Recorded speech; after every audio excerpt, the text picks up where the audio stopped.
hari ini dalam kajian ekonomi Islam. Dan kajian ekonomi Islam setiap hari Selasa ini Ikhwan Ahwal kita akan berdiskusi dan kita akan membahas kajian mengenai ekonomi Islam bersama narasumber kita dari Dewan Syariah Nasional Majelis Ulama Indonesia, Ustadz Ikhwan Basri, yang alhamdulillah beliau telah hadir di studio. Assalamualaikum warahmatullahi wabarakatuh, Pak Ustadz. Waalaikumsalam warahmatullahi wabarakatuh. Sehat ya Ustadz Ikhwan ya? Alhamdulillah sehat walafiat. Alhamdulillah. Kita dapat kembali siaran live nih Pak Ustadz. Di hari ini 17 September 2024, hari yang ke-14 di bulan Rabiul Awal 1445 Hijriah. Ikhwan Ahwat, di kesempatan kali ini kami akan mengangkat topik mengenai sulitnya bertahan dengan prinsip ekonomi Islam. Diawali dengan kata sulit ya. Tadinya judulnya bertahan dengan prinsip ekonomi Islam. Tapi melihat yang terjadi saat ini, Ikhwan Ahwat, bagaimana kaum muslimin itu dalam hal berekonomi, dalam hal berusaha gitu ya, itu dihadapkan dengan sesuatu yang sulit nih Pak Ustadz. Karena kesulitan itu pasti ada ya. Iya. Apalagi ini dalam hal ekonomi gitu. Yang jadi perbincangan para pelaku ekonomi ini sebagai muslim ini, mereka melihat usaha itu yang sulit gitu ya. Di samping sulit, mereka ini yang ingin menerapkan prinsip-prinsip ekonomi Islam, menghindari riba, menghindari bunga, menghindari goror ataupun yang lain-lain, itu kok malah tambah sulit, Ustaz. Tambah. Yang tadinya dijauhi, riba tuh malah ngejar gitu. Kira dijauhi itu riba tuh diem gitu. Ini dijauhi malah ngejar-ngejar gitu, Ustaz. Apalagi karena kesulitan modal, kesulitan ekonomi, akhirnya riba yang mengejar-ngejar itu seperti sayup-sayup ingin diambil aja gitu ya. Apalagi melihat satu sisi dia dengan memegang prinsip Islam kok ekonominya kayak gini-gini aja. Ada orang yang jauh dari Islam kok malah makin makmur. maju ya. Nah, godaan-godaan ini begini nih Pak Ustadz. Bagaimana menjawab gitu ya kegelisahan umat dan juga pertanyaan-pertanyaan umat tentang hal ini gitu Pak Ustadz. Nah, mudah-mudahan di kajian kita kali ini Ustadz bisa banyak memberikan pencerahan dan masukan kepada kaum muslimin bagaimana bertahan dengan prinsip ekonomi Islam betapapun sulitnya. Itu Pak Ustadz yang ingin kita bahas nih Pak Ustadz. Bagaimana Pak Ustadz memulai bahasan kita di kesempatan kali ini? Tafadhol ya Ustadz. Terima kasih Mas Angga. Assalamualaikum warahmatullahi wabarakatuh. Alhamdulillahirabbil alamin. Wassalatu wassalamu ala asyrafil anbiya wal mursalin nabiyina Muhammadin wa ala alihi washabihi ajmain. Amma ba'du. Para pemirsa Rasil TV dan para pendengar Radio Silaturahim yang dirahmati Allah Subhanahu wa taala. Alhamdulillah, pada pagi hari ini kami dengan Mas Angga dengan segenap tim Rasil, tim ekonomi Islam ini bisa melakukan siaran live ya. Setelah beberapa minggu, 2 minggu berturut-turut kita off ya. Jadi 2 minggu ini sebetulnya banyak kejadian yang cukup ya memberikan apa yang harus kita sampaikan sebetulnya. Tapi tadi Mas Angga sudah memberikan mukadimah bahwa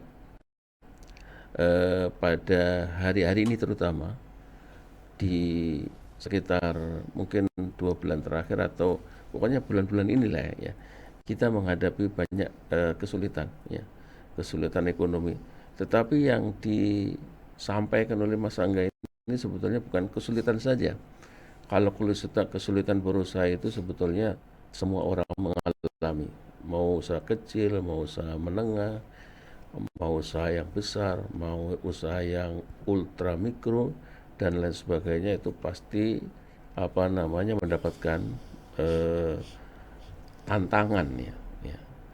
Tetapi kali ini kita mengangkat peristiwa itu adalah seperti komplain ya. Komplain atau istilahnya itu jeritan yang kita tangkap sebagai sesuatu yang bisa kita angkat di dalam siaran langsung pada hari ini. Alhamdulillah, mudah-mudahan para pendengar, terutama pedagang-pedagang di pasar, kemudian supir-supir angkot maupun kendaraan umum yang lainnya yang kebetulan lagi istirahat dapat mendapatkan siaran ini dan dapat menyimak dengan baik sehingga curhat tadi atau komplain tadi itu dapat kita berikan solusi atau kita berikan pencerahan sehingga kita bersemangat lagi berusaha dengan semangat baru dan kita akhirnya mendapatkan energi untuk melakukan usaha yang lebih baik. Jadi yang disampaikan kepada kita tadi itu bukanlah kesulitan umum yang tiap-tiap orang itu mendapatkan, tetapi adalah kesulitan di mana hanya orang Islam, hanya kaum muslimin saja yang merasakan. Karena apa? Karena para jamaah ini, yaitu para pedagang-pedagang di pasar di mana saja, itu sering ya sudah mendengar hampir tiap hari ya, mendengarkan radio dari para ustadz-ustadz yang ceramah tentang ekonomi syariah, tentang muamalah Islamiyah, dan mereka itu paham betul ya istilah-istilah seperti misalkan riba misalnya, kemudian istilah tentang goror misalnya, istilah-istilah tentang judi misalnya, itu mereka paham ya dan mereka tahu. Nah, tetapi setelah mendengarkan ceramah-ceramah dari para asatid ini, para kiai-kiai ini tentang ekonomi syariah ini, intinya kan mereka ingin mempraktekkan ya dalam kehidupan. Ya, bagaimana menghindari riba? Bagaimana menghindari goror, artinya tipu-tipu, bagaimana menghindari spekulasi, judi dan lain sebagainya. Karena tiga hal ini sebetulnya sangat menarik ya, dan sangat boleh dikatakan suatu jembatan yang mengantarkan kita dengan kecepatan tinggi untuk meraih posisi atau meraih kekayaan dengan cepat ya.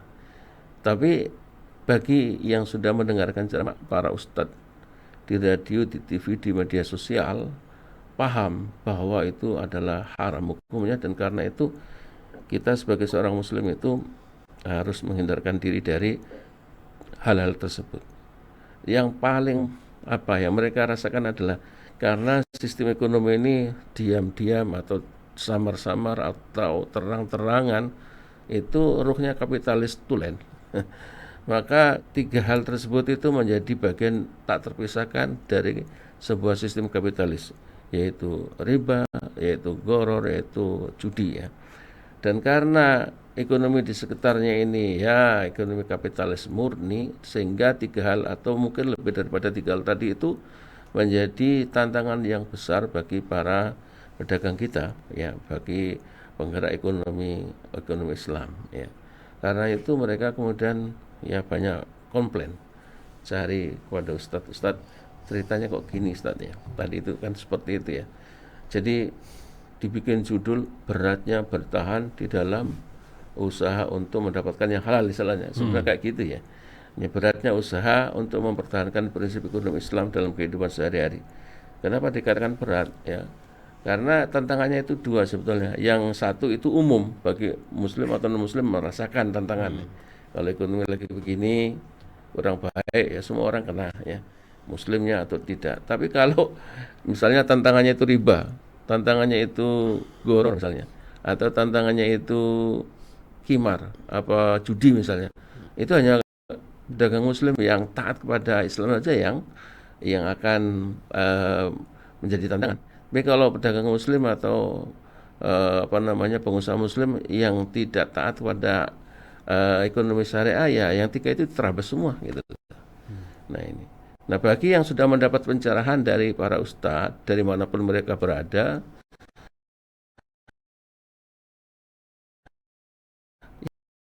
yang penting mendapat, maka mereka itu mulai menyusun siasat. Oh kalau gitu berarti itu haram hukumnya.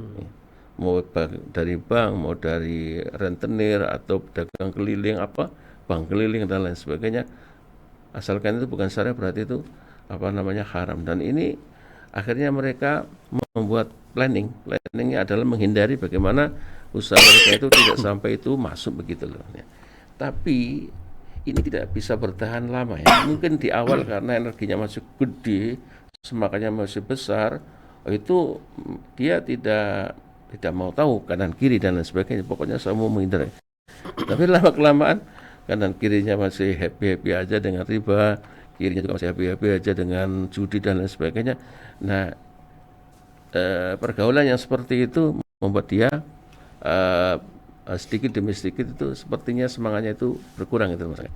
Jadi akhirnya mereka cerita seperti itu ya, bertanya kepada para ustadz, gimana ustadz, kok tetangga saya sebelah saya, lapak saya sebelah kanan, sebelah kiri, belakang, depan itu biasa pakai riba tapi hasilnya lancar, sedangkan kita yang menghindarkan diri dari riba, kok terus ini bagaimana ini. Nah, jadi disitulah apa namanya komplain atau curhatan dari para pedagang kita sekarang ini, dan itu bukan hanya di Jabodetabek ya, di Bekasi atau di Bogor, di mana-mana di seluruh Indonesia ya. Semuanya mengalami begitu ketika mereka sudah mendapat pencerahan dari para ustadz-ustadz di radio ataupun di TV ataupun di media sosial tentang bahayanya tiga hal, yaitu riba, goror, dan spekulasi atau judi dan sebagainya bagi ekonomi yang berdasarkan kepada prinsip-prinsip ekonomi Islam. Seperti itu. Nah, di sini makanya melalui apa namanya siaran ekonomi Islam di Rasil ini kita mencoba untuk memberikan pencerahan ya, bagaimana pedagang-pedagang kita bisa mendapatkan semangat untuk tetap melanjutkan usahanya di tengah-tengah tantangan yang luar biasa ya. Para pemirsa Rasil TV dan para pendengar radio Silaturahim, Allah Subhanahu wa taala berfirman di dalam Al-Qur'an, A'udzubillahi minasyaitonirrajim, walladzina jahadu fina lanahdiyannahum subulana. Dan orang-orang yang berjihad bersungguh-sungguh di jalan kami, pasti kami akan memberikan petunjuk kepada mereka tentang jalan-jalan kami ya. Jadi dalam ayat ini sebetulnya umum ya. Yang disebut di dalam ayat ini walladzina jahadu fina, orang-orang yang bersungguh-sungguh. Ya, muslimun kanu au ghairu muslimin. Muslim atau bukan, itu masuk di dalam kategori ayat ini. Dan siapapun dari orang yang bersungguh-sungguh di jalanku, maka kami akan tunjukkan. Ya, ayat ini bisa diartikan seperti ini. Orang yang ingin maju, ya berusaha. Orang yang mau kaya juga berusaha. Tidak mungkin orang yang mau maju, kemudian orang mau ingin menjadi kaya, tetapi dia diam saja, dia tidur saja, nggak mungkin. Ya. Dia harus cari usaha bagaimana supaya menuju kepada apa yang dia inginkan. Ya. Nah, itu jalan Allah. Ya. Makanya ini sebab akibat orang yang berusaha maju, dia akan tercapai apa yang diinginkan dalam kemajuannya setelah dia bersungguh-sungguh. Ya. Nah, bersungguh-sungguh di sini nggak disebutkan kayak apa caranya, ya, kayak apa caranya. Itu berdasarkan pengalaman, ada buku-buku, ya, buku-buku pembekalan pribadi, pengayaan pribadi, ya. Banyak cara bagaimana kita menjadi pribadi yang produktif, misalnya, baik itu produktif dalam hal berdagang atau produktif dalam hal kita sebagai seorang akademis atau produktif dalam segala posisi kita sebagai seorang profesional, ya. Itu ada bukunya, udah ratusan mungkin ribuan buku-buku seperti itu, dan bisa kita baca baik itu pengarangnya itu muslim maupun non muslim. Yaitu karena buku-buku ini ditulis oleh orang-orang yang sudah pengalaman hidup mereka itu menjadikan suatu hal yang bisa kita ikuti bagaimana mencapai sesuatu ya. Ya bisa kita lihat dari tokoh-tokoh, biografi tokoh besar ya, baik itu politisi, baik itu pengusaha, baik itu istilah kalau zaman sekarang ini teknologi, ya, ahli teknologi kayak misalkan Bill Gates, kemudian kayak itu Steve Jobs ya, dan lain sebagainya. Ini banyak sekali penulis-penulis seperti itu ya, memberikan gambaran bagaimana seorang ini bisa mencapai menjadi seperti sekarang ya, kekayaannya hebat, banyak dan lain sebagainya. Nah, itu sebenarnya mereka ini sukses begitu karena mereka itu bersungguh-sungguh mencari usaha bagaimana mencapai cita-cita itu, dan Allah memberikan ini, Allah memberikan jalan, Allah membukakan jalan dan memudahkan mereka untuk mencapai itu. Nah, bagi orang yang tidak sungguh-sungguh, yang nggak mungkin dia akan bisa tercapai apa yang diinginkan atau mencapai apa yang diinginkan. Nah, ini makanya dikatakan bahwa semua di dalam ayat ini terkandung muslimun kanu au ghairu muslimin, muslim atau tidak muslim itu semuanya masuk di sini. Ya. Nah, tetapi di dalam hal ketika seorang itu muslim, maka jahadu, berjunggu-junggu di jalan Allah Subhanahu wa taala, mencari cara bagaimana mencapai cita-citanya, itu ada rambu-rambu yang tidak Allah kenakan bagi mereka yang bersungguh-sungguh tetapi mereka bukan muslim. Karena non muslim bisa bersungguh-sungguh tapi dia mengabaikan hukum Allah, misalkan mengabaikan riba, mengabaikan goror, mengabaikan judi dan lain sebagainya. Dan negara-negara yang kaya di dunia ini sebetulnya 3 perkara tadi itu merupakan tulang punggung ekonomi mereka. Riba tulang punggung. Misalnya kalau disebut para ekonom mengatakan bahwa riba atau bunga ini ibaratnya adalah darah di dalam tubuh manusia. Kalau tidak ada darah ya mati manusia itu, makhluk hidup akan mati. Nah, darah itu pun kalau tidak mengalir dengan baik ya, maka tubuh juga tidak akan sehat. Maka untuk supaya sehat maka darah itu harus mengalir dengan normal ya kan. Dan itu semuanya darahnya itu sendiri adalah riba ya. Jadi tanpa riba, tanpa bunga, mati kapitalis itu. Sehari juga mati ya. Karena ruhnya hilang ya. Nah, yang kedua adalah goror, spekulasi. Segala macam transaksi boleh dikatakan dalam hal keuangan, termasuk itu perbankan, termasuk asuransi, termasuk pasar modal, yang semuanya ini besar sekali jumlahnya. Itu juga didominasi oleh goror tadi ya. Kemudian yang ketiga adalah ada judi sebetulnya. Judi dilegalkan di mana-mana. Kalau kita masuk ya keluar Singapura aja misalnya ya. Malaysia sudah ada tempat judi yang paling enak itu di Genting Highland. Ya, itu kita dari Kuala Lumpur bisa naik bus ke sana dan kita bisa berjudi. Jadi itu di Malaysia yang muslim ya. Apalagi udah masuk Filipina, masuk Kamboja, masuk Vietnam, kemudian Hong Kong, Taiwan, apa itu Cina, Jepang, Korea, subhanallah, kemudian sampai seluruh dunia. Jadi ekonomi mereka yang hebat sekali ini itu sebetulnya didukung oleh 3 hal ya. Pertama adalah riba, yang kedua adalah goror, yang ketiga adalah qimar atau spekulasi atau judi ya. Dan bagaimana kita akan membuat usaha kita ini berhasil sebagai seorang muslim ya, dengan cara tidak melakukan 3 hal itu. Maksudnya bukan hanya 3 hal, yang lainnya banyak ya, tapi 3 hal yang gede gitu ya. Maka ini menjadi tantangan tersendiri. Jadi cepat sekali orang-orang non muslim itu, orang-orang yang tidak mengindahkan 3 perkara tadi itu menjadi kaya raya, tetapi akan sulit bagi seorang muslim itu di zaman sekarang ini untuk berusaha apapun di kelas apapun, mulai dari kelas yang paling kecil, ultra mikro misalnya, kemudian mikro, kemudian menengah, kemudian usaha yang gede misalnya, itu akan mendapatkan tantangan lebih kompleks dibandingkan dengan mereka yang tidak ingin melakukan usahanya pada prinsip-prinsip ekonomi Islam ya. Tapi pertanyaannya adalah begini, apakah betul bahwa dengan menapaki prinsip-prinsip ekonomi Islam atau muamalah Islamiyah ini lantas kita tidak pernah kaya? Itu juga ceritanya beda ya. Sebetulnya tidak demikian ya. Jadi kalau ditanyakan apakah dengan adanya hambatan kita harus menghindari riba, kita harus menghindari goror, kita harus menghindari spekulasi, judi dan lain sebagainya, apakah kita itu tidak bisa menjadi kaya? Ya, jawabannya tentu tidak. Ya.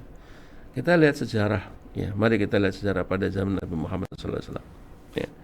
Memang betul ketika Rasulullah SAW ini diutus oleh Allah menjadi Rasul pada usia 40, ya, itu beliau belum diberikan dakwah agar supaya menghindari riba. Karena riba ini terjadi atau ayat-ayat tentang riba itu turun pada waktu setelah beliau hijrah ke Madinah, dan beliau di sana ketemu dengan orang Yahudi yang ekonominya itu dasarnya adalah riba. Ya.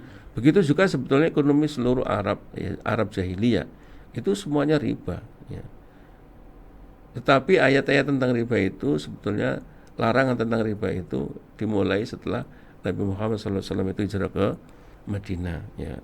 Jadi kurang lebih 13 tahun ayat-ayat Al-Quran diterima oleh Nabi Muhammad SAW itu berbicara tentang akidah. tentang Allah, wahdaniyatullah, tentang hari kiamat, tentang malaikat, tentang kisah-kisah zaman dahulu dan lain sebagainya. Ya, itu surat-surat Makkiyah penuh dengan itu. Tapi begitu pindah ke Isra ke Madinah, temanya berbeda. Temanya itu politik, temanya itu hubungan sesama dengan manusia, temanya itu muamalah, tentang ekonomi dibangun. Mulai ada larangan riba, tidak boleh kaum muslimin menggunakan riba lagi, dihapuskan riba itu. Dan apa yang terjadi pada zaman Nabi Muhammad SAW, para sahabat yang berdagang, yang memang hidupnya itu berdagang, tetap kaya raya, semakin kaya, ya. Seperti Utsman bin Affan radhiyallahu anhu, kemudian Abdurrahman bin Auf radhiyallahu anhu, dan lain sebagainya, pada kaya-kaya. Dan mereka pun penduduk Madinah dari Aus dan Khazraj yang mata pencahariannya itu berbasiskan pertanian, mereka juga jago-jago dalam hal pertanian, sehingga tetap Madinah itu menjadi supplier kurma dan tanaman-tanaman pangan yang menjadi sumber pangan pada zaman dahulu sampai dengan hari ini, ya. Itu menunjukkan bahwa larangan menggunakan riba, larangan ini, larangan itu sama sekali bukan menjadi alasan bagi kaum muslimin untuk maju.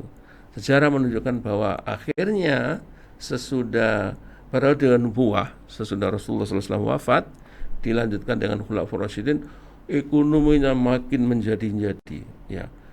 Bukan hanya negeri-negeri Islam menjadi kaya raya, tetapi model-model atau mode-mode keuangan Islam ini berhasil menjadi mode-mode yang diamalkan oleh kaum muslimin di negeri-negeri yang menjadi kekuasaannya, mulai dari Irak, Khurasan, Iran, semuanya negeri-negeri itu akhirnya menggunakan mode-mode keuangan seperti yang dianjurkan dalam Islam, seperti musyarakah, seperti mudharabah, seperti macam-macam ijarah dan lain sebagainya, termasuk jual beli yang benar, ya. Karena pada zaman dulu jual beli itu macam-macam yang dilarang oleh Rasulullah. Misalnya jual beli yang bai'ul gharar, jual beli gharar dengan segala macam jenisnya, ada banyak jenisnya dilarang oleh Nabi Muhammad SAW. Mulamasa, muzabana, ya. Ini adalah jenis-jenis jual beli yang dilarang oleh Nabi Muhammad SAW dan akhirnya menjadi syariat kita. Makanya itu jual beli tetap menjadi mode ekonomi yang paling top. Tetapi cara jual beli yang benar diatur oleh Islam. Jadi jual beli yang menimbulkan gharar, di mana menimbulkan kerugian bagi salah satu pihak yang ikut dalam jual beli, itu dilarang. Semua gharar, bentuk gharar, spekulasi, risiko yang muncul daripada transaksi itu dihapuskan. Kalau enggak diminimalisir sedemikian kecil sehingga gharar itu tidak ada, gitu loh. Jadi jawaban kita adalah seperti itu. Tidaklah larangan riba, larangan gharar, larangan qimar dan sebagainya membuat kaum muslimin menjadi tidak bisa kaya atau menjadi terbelakang dalam ekonomi. Enggak, sebetulnya sama sekali tidak. Justru, ya, ini akan menimbulkan suatu hal yang luar biasa. Apa itu? Kesucian di dalam mendapatkan harta. Karena harta ini kalau kita peroleh dengan cara yang tidak benar, maka itu akan mempengaruhi psikologis rohaniah kita. Maka dengan adanya cara Islam yang mewajibkan cara memperoleh harta, mencari kekayaan, mencari hidup dengan berdagang dan lain sebagainya, ini dengan cara yang bersih, ya, thayyib, maka harta yang diperoleh dengan cara yang thayyib tadi akan menimbulkan harta yang halal dan thayyibah. Dan ketika kita konsumsi untuk diri kita sendiri, untuk keluarga kita sendiri, atau kita infakkan kepada orang lain, maka itu akan menimbulkan istilahnya kebersihan di dalam rohani kita, bersih. Jadi tazkiyatun nafs, maka jiwa kita akan suci dan tidak merasa kepanasan dengan harta itu. Contohnya begini, kita itu mencari harta ini dengan cara merampok atau korupsi atau dengan cara apapun yang kita cari dengan harta itu, tapi kita nggak pedulikan caranya bagaimana. Nah, kita dapat harta itu, apa yang kita terima? Kita ingin supaya harta itu kita nikmati untuk hal-hal yang tidak diridhoi oleh Allah Subhanahu wa taala, untuk berzina, pasti begitu, ya. Nah, banyak yang kita terima atau berita-berita mulai dari media massa atau media yang mainstream ya. Kalau ada orang merampok kemudian ketangkap gitu. Alasannya saya merampok untuk memberi makan kepada ibu saya, kan begitu. Ya. Padahal sebetulnya begitu dia dapat hasilnya korupsi, bukannya itu yang dilakukan. Dia berzina di tempat yang dia inginkan, di hotel, dimanapun ya mereka ingin. Itu yang pertama, mabuk-mabuk dan kemudian berjudi. Rata-rata begitu. Tapi ketika diinterview oleh wartawan untuk adik saya yang harta dari curian ini untuk membiayai adik saya sekolah dan lain sebagainya. Jadi masya Allah ya, harta yang dicari dengan cara yang tidak benar akan panas. Bukan suhunya menjadi 40 derajat, 50 derajat, enggak ya, tetap aja sama. Ditaruh di kulkas ya tetap dingin ya. Tapi harta itu si pemiliknya itu tidak tahan untuk menikmati dengan cara yang tidak benar. Ya, gitu. Beda dengan kita mencari harta itu dengan cara yang halal. Ya. Maka kita pun akhirnya menggunakannya dengan cara yang diridhoi oleh Allah Subhanahu wa taala. Iya, itu kita bagaimana melihat ikhwan dan akhwat, potret ketika orang yang berdagang ataupun orang yang menjalankan bisnis dan usahanya ada dua sisi yang mempertahankan prinsip-prinsip atau sisi yang bahkan tidak pakai prinsip-prinsip gitu ya. Nasib dilihat akhirnya ini bicaranya kaitannya dengan keimanan ya Pak Ustadz ya. Betul. Dengan ketauhidan. Tapi apakah benar Pak Ustadz ketika kita melihat kerusakan moral gitu Pak Ustadz ya, Iya. dalam perdagangan itu tanggung jawab pribadi atau negara? Moralnya contoh dalam perdagangan tadi bagaimana praktek riba, bahkan maisir gitu ya, judi gitu, itu kan sudah merajalela, bahkan menjadi bagian lah. Kalau dia nggak begitu dia nggak bisa jalan gitu Menurut ya. Mas Angga, judi udah masuk seluruh lini kehidupan kita nggak?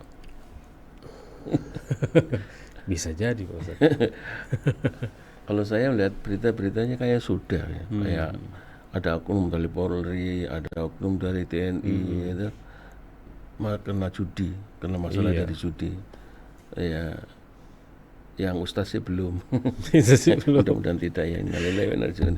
Nah ini gimana Pak Ustadz soal lingkungan gini? Ini kan Nah, sudah ini kan- terlalu terlihat gitu kerusakan burung malahnya. Ini kan sebetulnya ceritanya itu orang yang sudah seorang pedagang di pasar, ya, tiap hari dia dengarkan, saya nggak tahu dari mana radio, pokoknya dia ceritanya itu mendengarkan radio, siaran radio dari Ustadz yang cerita tentang cara berdagang Rasulullah itu, kemudian hindari riba, banyak sekali sekarang ini di radio manapun masalah itu ya. Bukan hanya di radio, di website, di internet juga muncul semua. Belum lagi yang dikirimi WA itu ya. Iya grup. Iya, WA grup itu ya. Dan jadi ceritanya begitu. Oke lah, saya itu kata dia itu ini paham apa yang disampaikan Ustadz itu paham. Dan saya ingin menghindari. Sekarang pun saya sudah menghindari. Saya tidak lagi pakai bank konvensional. Saya sudah beralih ke bank syariah karena kepercayaannya itulah. Bank syariah itu salah satu penyelamat ya kita dari menggunakan riba. Nah, tetapi Pak, ya, sebelah kanan saya ini kan di pasar ada kios macam-macam ya. Sebelah depan, sebelah kiri, sebelah belakang. Mereka itu sama sekali nggak peduli dengan ini. Sama sekali nggak peduli. Bahkan ketika adzan pun mereka nggak dengar adzan. Padahal sekarang itu di pasar-pasar itu ada adzan. Ada musolanya, ada masjidnya kan ya. Didengarkan semua orang, tapi mereka juga enggak pernah berhenti dari usahanya. Adzan tetap jalan, qomat sudah diumumkan, qomat juga itu juga tetap aja berdagang seolah-olah tidak mendengar adzan dan qomat. Dan jika adzan dan qomat itu sudah selesai dan orang lagi sholat, mereka bukannya berhenti, tetap aja. Nah ini kebanyakan begitu. Nah, apalagi cara mereka, misalkan adzan sudah nggak didengarkan lagi, apalagi masalah riba, mereka nggak pernah Pak begitu berpikir yang penting untung begitu. Nah di sini ini kata dia itu seperti fenomena umum ya, di mana-mana begitu. Nah dia kan orang yang ingin mendapatkan istilahnya teman atau jamaah yang sama dengan dia, berdagang ya berdagang, mencari hidup ya mencari hidup. Tapi marilah kita ikuti ajaran Islam. Marilah kita ikuti prinsip-prinsip muamalah Islam. Bagaimana kita mendapatkan hal yang halal. Itu nggak mendapat sambutan sama sekali. Nah, sampai dia berpikir sebetulnya dominasi kondisi seperti ini tanggung jawab negara apa individu gitu loh. Kalau individu kan gak kuat, ya dia kalau ceramah kepada sebelah mungkin dia dilecehkan malah. Iya, Nah itu dilawan. sampai pada tingkatan di mana seorang individu curhatnya itu apa ini tanggung jawab saya sebagai individu tuh? Apakah bukan negara? Jika negara yang bertanggung jawab, kenapa negara nggak memberitahukan ya, mensosialisasikan bahwa riba itu adalah haram dan jangan kita lakukan, bahwa gharar itu harus kita hindari, jangan kita lakukan, bahwa judi itu secara undang-undang juga dilarang. Tapi kenapa seperti undang-undang itu tidak ada apa-apanya di hadapan orang-orang seperti ini, tidak ada kekuatan hukum dan dominasi masyarakat akhirnya seperti ini. Belum lagi yang tadi itu tidak mengindahkan sholat, tidak mengindahkan adzan, tidak pernah sholat malah mungkin ya, kemudian serampangan, ya hidupnya seperti itu. Nah ini, jadi apa namanya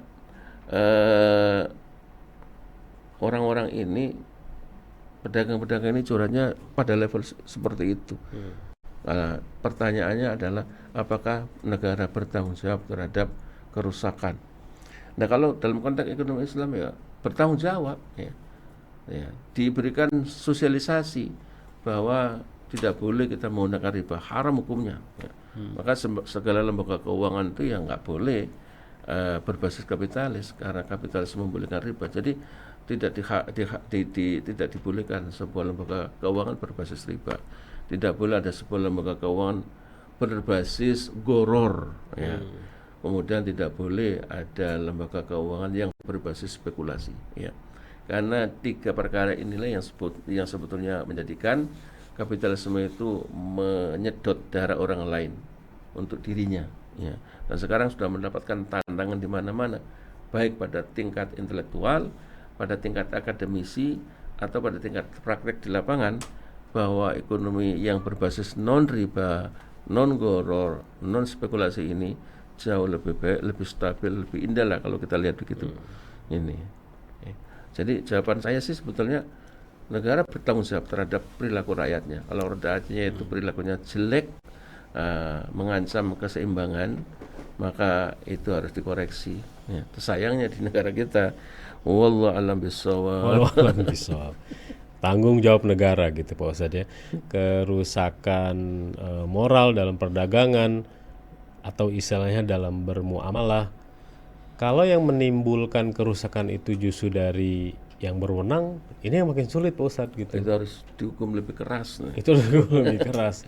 Berarti bagaimana rakyat bisa bertindak atau umat ini mau bertindak tuh gimana kalau begitu Pak Ustadz? Ya ini kadang-kadang ada sekelompok orang yang tidak sabar ya. Akhirnya melanggar, ini offset lah kalau dalam permainan bola itu offset. Jadi apa namanya, nerobos gitu, karena nggak keadilan nggak ditegakkan. Kalau misalkan peristiwa-peristiwa tentang untuk infrastruktur, untuk jalan tol dan sebagainya, ini penggusuran ya. Nah, penggusuran itu kan menimbulkan kerusuhan biasanya. Sekalipun sebenarnya penggusuran sebagian itu benar secara hukum dan sebagian lain juga tidak dibenarkan secara hukum ya. Tapi yang benar saja itu menimbulkan kerusuhan, apalagi yang tidak benar ya. Dan makanya di dalam hal ini ketika pada Khalifah Umar bin Khattab itu, salah satu yang saya dapatkan informasinya adalah kenapa Umar bin Khattab itu memecat Jenderal Khalid bin Walid ya. dari Panglima, padahal menang tidak pernah kalah ya. Bahkan surat pencopotannya ini di saat berkecamuk perang sampaikan kepada Khalid bin Walid dan dibaca bahwa hari itu sebenarnya dia sudah dicopot, tapi dia nggak beritahukan kepada bawahannya, dia tetap bertempur sampai aman ya. Ketika sudah aman dan menang baru diceritakan ya. Nah, apa motivasinya? Nah, ini mungkin umum persoalannya. Salah satu yang dapat saya ambil kesimpulan adalah bahwa umat Islam pada waktu itu sudah terkagum-kagum dengan Khalid bin Walid. Sudah banyak syair-syair yang memuji-muji Khalid, sehingga itu dikhawatirkan akan menimbulkan kultus terhadap diri Khalid bin Walid radhiyallahu anhu, dan sebagai khalifah yang bertanggung jawab terhadap akidah umat, maka Umar bin Khattab radhiyallahu anhu bikin keputusan ini sementara ini dipecat dulu, dipecatnya, dipecat. Setelah dipecat ya jadi prajurit biasa. Tapi sebelum Umar bin Khattab pernah mengatakan bahwa sebetulnya akan diangkat lagi menjadi panglima, tapi Khalid bin Walid terlebih dahulu meninggal, wafat ya. Itu. Jadi ini dapat diambil suatu pelajaran bahwa seorang kepala negara, apapun bentuknya, mau presiden, mau perdana menteri, mau raja, mau sultan, itu bertanggung jawab terhadap akidah umat ya. Apabila masyarakat sudah jauh dari ajaran yang benar, muamalah mereka sudah melanggar ketentuan syariah, menghalalkan riba, menganggap riba itu biasa saja, membiarkan ngoror, membiarkan judi, membiarkan qimar dan lain sebagainya, ini masih banyak lagi, bukan hanya 3 itu. Maka kepala negara harus memberikan taklim, mengajarkan ya, dengan cara para ustadz, para ahli-ahli fikih itu disuruh mengajari kaum muslimin agar supaya mereka itu paham muamalah yang benar ya. Jangan dibiarkan mereka tidak paham ya. Atau mereka hanya paham cara berdagang secara kapitalis ya, cara berbisnis secara kapitalis, tetapi tidak tahu sama sekali bagaimana cara berbisnis secara syariah ini. Dan ini harus tahu ya.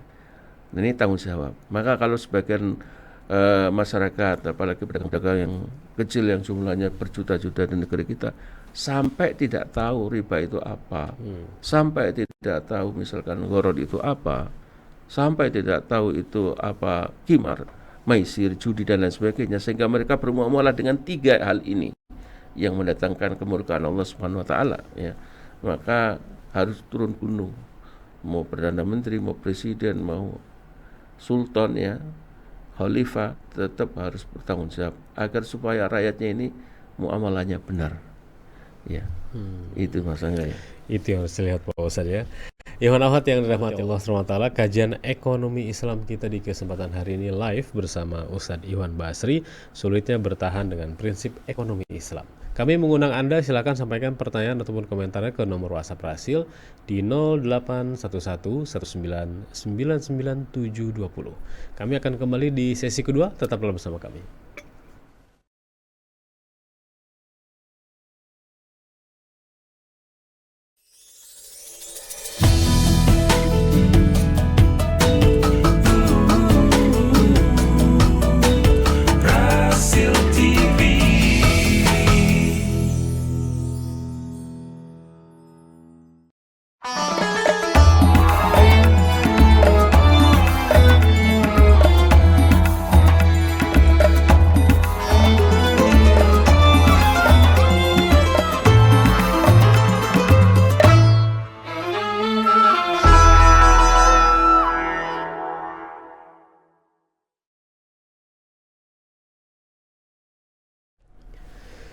Radio Silaturahim dan Rasil TV untuk Islam yang satu. Ikhwan akhwat yang dirahmati Allah SWT, terima kasih masih bersama kami dalam kajian ekonomi Islam. Kita mengangkat topik mengenai sulitnya bertahan dengan prinsip ekonomi Islam. Kita ke beberapa pertanyaan yang sudah masuk Pak Ustadz ya. Di antaranya ini dari hamba Allah tidak menyebutkan nama di 08136115 sekian. Assalamualaikum warahmatullahi wabarakatuh. Kasih atas nasihatnya. Memang dalam ekonomi, dalam usaha, apalagi saya sebagai pedagang, naik turun usaha itu. Terkadang selalu sedih ketika usaha ini tidak berjalan lancar karena kebutuhan hidup yang terus bertambah. Menjadi penguat bagi saya, selalu yakin kepada Allah SWT, bagaimana Pak Ustadz memegang teguh prinsip ekonomi Islam tadi.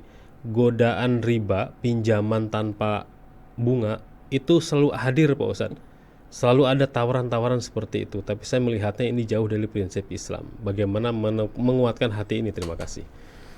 Terima kasih Ibu ya, Ibu Bapak atau mungkin Bapak atau hamba Allah ya. Menyebutkan nama. Oke. Yang sudah menyimak siaran kita dan sudah kayaknya sudah lama ya sadar tentang bagaimana kita sebagai seorang pedagang itu harus mengikuti anjuran atau mengikuti cara Islam mengatur dalam usaha ya. Nah itu seperti yang kita katakan tadi bahwa Bapak ini atau pendengar ini merasakan tantangan, dan tantangannya itu umum ya, misalnya ada istilahnya kadang turun jualannya, omsetnya hari ini turun, bahkan mungkin turun drastis dibandingkan hari sebelumnya atau hari selain itu. Kadang juga tinggi, alhamdulillah gitu. Nah, memang tidak pasti ya. Dan ini tantangan yang umum. Tapi yang dirasakan benar adalah ketika seorang pedagang muslim itu selain dia mendapatkan tantangan yang semua orang mendapatkan, dia mendapatkan anjuran atau mendapatkan larangan agar supaya ini tidak dilakukan.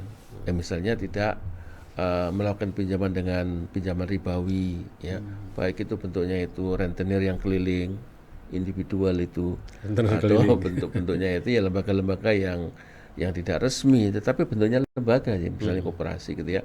Nah itu kemudian menawarkan pinjaman-pinjaman yang aduhai lah istilahnya kalau dalam bahasa pedagang, akan tergiur ya, dan bunganya kecil atau bunga syaratnya mudah dan lain sebagainya. Tetapi karena bertahan dengan prinsip ekonomi Islam bahwa riba itu haram, bahwa bunga itu haram, seperti juga dalam fatwa Majelis Ulama Indonesia tentang haramnya bunga bank itu. Nah akhirnya mau nggak mau kan dia harus menghindari itu. Dan bagaimana mendapatkan modal yang baru bukan persoalan yang mudah, karena barangkali saja untuk mendapatkan modal dari bank syariah yang ada itu mungkin terlihat sulit atau mungkin terlihat tidak banyak di situ adanya ya. Yang ada di kanan kirinya, depan belakangnya ini yang keliling-keliling itu ya. Masya Allah.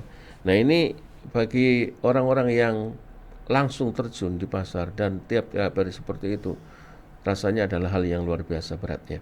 Tapi masalahnya apa tadi Bapak sudah mengatakan ya, bahwa itu semuanya akan lebih ringan kita rasakan apabila kita menyerahkan ini kepada Allah Subhanahu wa taala ya. Jadi keimanan kita lah yang akan mengantarkan kita kepada jawaban yang benar. Ya, sepertinya tadi itu adalah sebuah beban, tetapi setelah kita kembalikan kepada Allah Subhanahu wa taala, Allah yang akan mengatur ya. Tapi tetap berusaha dengan sungguh-sungguh. Tetap buka toko misal kalau itu jam 6 ya. Tetap gitu ya. Jadi kita tidak mengurangi usaha ya. Kemudian berdoa kepada Allah ya. Ya, selalu berdoa ya. Karena berdoa itu akan memberikan energi kepada kita dan Allah akan memberikan jalan keluar. Misalnya kalau kita dalam keadaan sulit sekali ya, misalnya kita punya hutang kepada orang lain atau lembaga lain dan harus kita bayar pada 3 hari yang akan datang, sementara hari sekarang ini belum ada persiapan atau persediaan untuk membayar, kita bingung ya bagaimana caranya. Maka selain kita usaha tadi, kita harus berdoa, ya Allah mudahkanlah cara saya untuk membayar tanggungan utang ini, karena 3 hari sudah harus saya bayar. Maka insya Allah dalam 3 hari atau mungkin sebelum 3 hari itu sudah ada persediaan.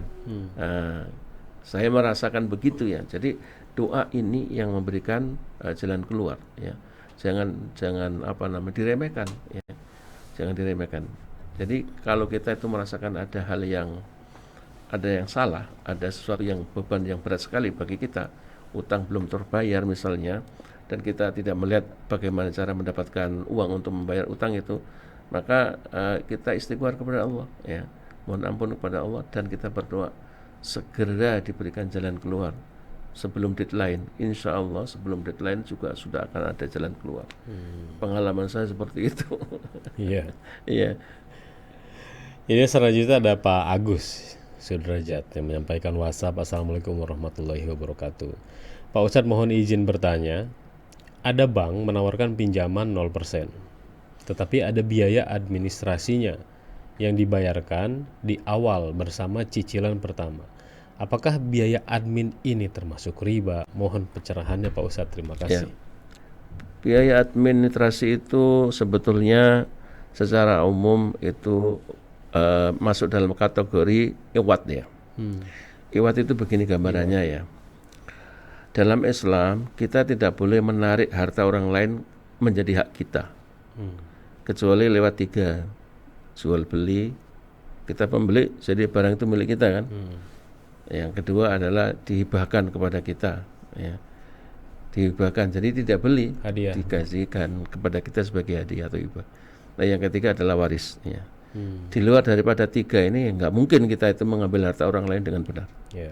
Ya, yang kalau kita mengambilnya pinjam itu kan tidak, ini harus kita kembalikan, ya. Nah, sekarang biaya administrasi itu adalah mengambil biaya tadi, mengambil rupiah tadi menjadi milik kita kan, ya. Apa itu halal gitu? Nah, apa itu boleh? Padahal kita nggak memberikan imbalan. Kalau dalam jual beli kan ada imbalan. Ini ada uang, Ada barang. ini ada barang. Kalau ada barang saja, nggak ada uangnya, ya itu hadiah jadi dikasihkan kepada kita. Nah, sekarang bagaimana orang membayar kita dalam bentuk istilahnya biaya administrasi menjadi milik kita, yang tadinya bukan milik kita. Dan atas nama biaya administrasi itu uang menjadi pindah ke kita. Apakah hukumnya gimana? Nah, itu apa namanya? Kita melihat jikalau biaya administrasi itu ada imbangannya. Ada imbangannya, misalkan kita diberi apa sesuatu. Imbangan itu apa? Gitu? Nah, imbangan katakanlah kertas ya. Kalau misalkan di bank itu kan ada formulir kertas ya yang kita isi. Kemudian dikasih buku tabungan, ya kan?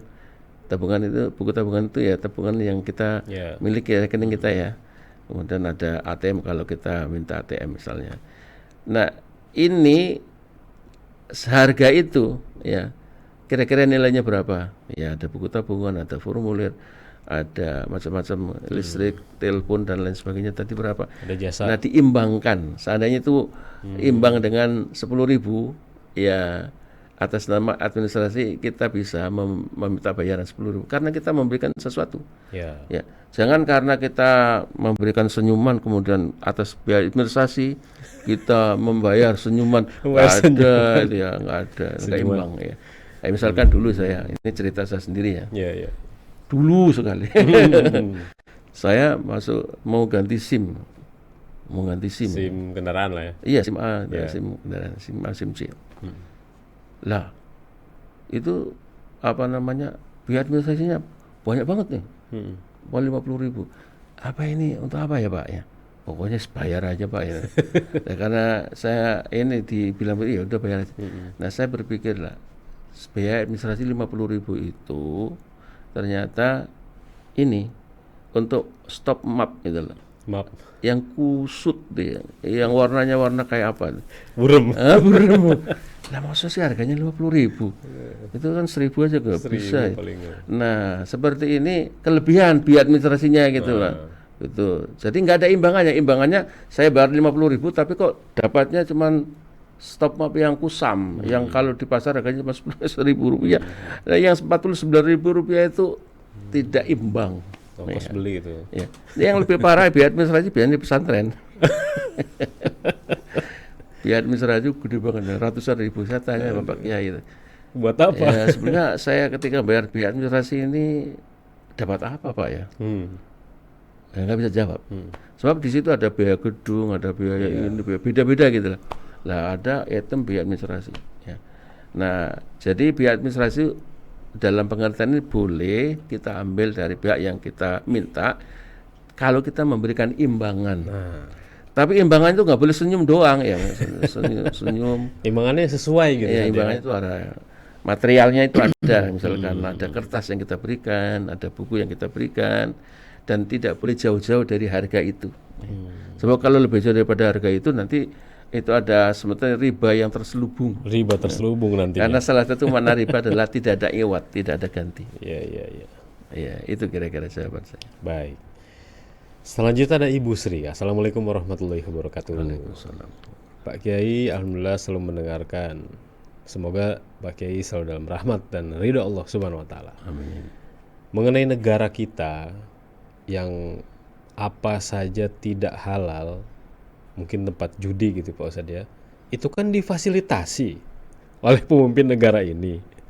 Berarti mereka merusak negaranya sendiri dan juga rakyatnya sendiri. Bagaimana hal ini Pak Ustadz? Mohon pencerahannya.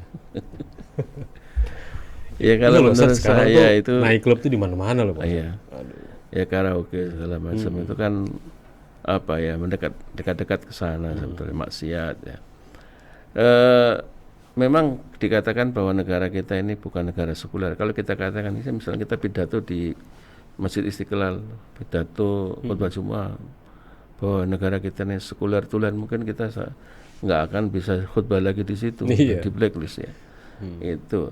Tetapi dari dulu juga orang-orang mengatakan Indonesia itu bukan negara sekuler. Tapi Indonesia juga bukan negara agama. Bukan negara agama. Nah, ini seperti dalam Al-Quran itu la ilaha ula wa la ilaha ula, tidak kepada mereka juga tidak kepada mereka, mudabdabina baina dzalik, ragu-ragu di antara keduanya, astagfirullahaladzim. Jadi bukti-bukti bahwa kondisi kita ini sekuler dalam pengertian bahwa negara tidak bertanggung jawab terhadap kerusakan moral rakyatnya, itu saya kira benar adanya meskipun tidak 100% ya. Ya, kalau sering kita dengarkan presiden itu atau kepala negara dari dulu menganjurkan kepada ma'ruf ya. Selalu pidatonya begitu, menganjurkan kepada yang ma'ruf dan mencegah kepada yang mungkar. Tapi itu pidato karena antara ini orang bilang itu antara api dengan panggangnya jauh sekali ya. Jadi roh atau spirit sekulerisme, pembiaran dalam pengertian pembiaran kemaksiatan di tengah-tengah kaum muslimin yang taat pada agama atau dihambat supaya kaum muslimin tidak menaati agamanya dari kelompok-kelompok yang sekuler, benci agama, atau komunis yang berpakaian agama misalnya ya, itu ada di kita. Sehingga seringkali atau pada umumnya kelompok yang ingin bertahan dengan kebenaran itu selalu kalah ya dengan macam-macam fitnah yang mereka timpakan kepada kelompok seperti ini ya. Nah, ini menunjukkan bahwa ya ada aspek-aspek atau ciri-ciri bahwa sekulerisme itu hidup dengan nyaman di sini ya. Itu. Nah, kalau seandainya kita ini kita punya prinsip bahwa sebagian besar daripada penduduk ini kan muslim dan semua penduduk Indonesia itu beragama apapun agamanya ya. Agama tidak menyuruh kepada keburukan, agama tidak menyuruh kepada yang haram ya, semuanya begitu.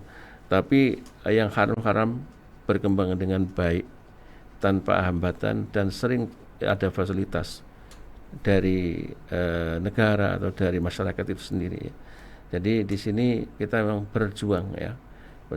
Mudah-mudahan kebencian kita kepada maksiat itu adalah ibadah hati yang akan mendapatkan ganjaran dari Allah Subhanahu wa taala. Karena ibadah itu tidak hanya dohir saja, sholat itu ada gerakannya kelihatan, tapi sabar terhadap maksiat yang ada, sabar terhadap kemungkaran yang ada, itu adalah ibadah hati ya. Ibadah batiniyah yang itu kita lakukan setiap saat dan itu insya Allah akan dipahalai atau diganjar oleh Allah Subhanahu wa taala dengan pahala yang besar. Ya, termasuk di bidang ekonomi yang banyak sekali yang dilarang-larang tadi itu difasilitasi ya, atas nama kegiatan ekonomi dan lain sebagainya. Apalagi bicara judi nih Pak Ustadz ya. Waduh, merebaknya luar biasa nih. Baik, itu pertanyaan terakhir yang bisa kita jawab Pak Ustadz. Ini ada atensi dari Ibu Dwi dan juga Ibu Nani di Bekasi, ada juga Pak Hanafi, Pak Budi. Terima kasih Pak Ustadz, ilmunya selalu menyimak. Itulah pertanyaan-pertanyaan bisa kita jawab. Sebagai penutup dari Pak Ustadz, apa seluruh bahasan kita ini?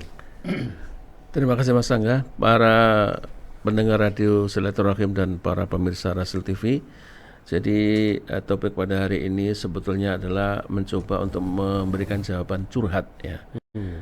Curhat dari kaum muslimin, terutama mereka pedagang-pedagang di pasar, juga mereka kaum buruh yang bekerja di perusahaan-perusahaan yang perusahaannya itu tidak terkait dengan lembaga keuangan syariah atau tidak mengindahkan prinsip-prinsip ekonomi syariah. Mereka juga merasakan bagaimana payahnya hati mereka itu ketika bekerja di tempat seperti itu, dan lain sebagainya. Dari semua latar belakang, mulai dari buruh, mulai dari pedagang kecil, pedagang menengah dan lain sebagainya, semuanya itu ya pada prinsipnya merasakan betapa tantangan yang mereka hadapi di lapangan itu jauh lebih tinggi jika dibandingkan dengan tantangan yang semua atau semua orang mendapatkan ya.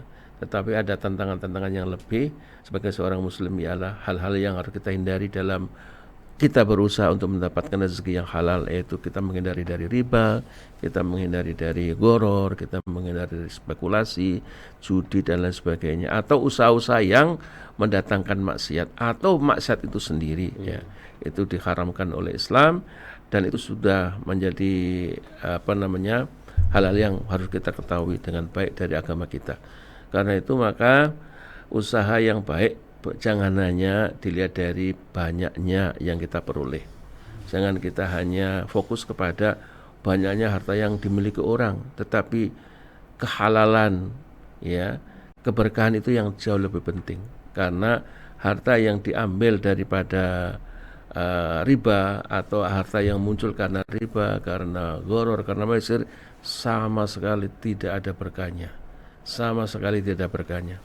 Berkah hanya muncul ketika harta yang kita peroleh itu dengan cara yang baik menurut syariat Islam, halalan thayyibah. Walaupun kita tidak mendapatkan banyak seperti mereka, cukup bagi kita harta yang mencukupi kehidupan kita dan memberkahi kehidupan kita. Itu yang paling penting ya. Saya kira itu Mas Angga ya.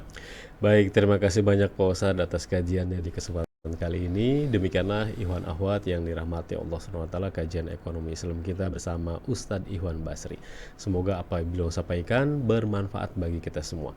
Kami undur diri, mohon maaf atas segala kesalahan kata. Billahi taufiq wal hidayah. Subhanakallahumma wa bihamdika asyhadu an la ilaha illa anta astaghfiruka wa atubu ilaik. Assalamualaikum warahmatullahi wabarakatuh.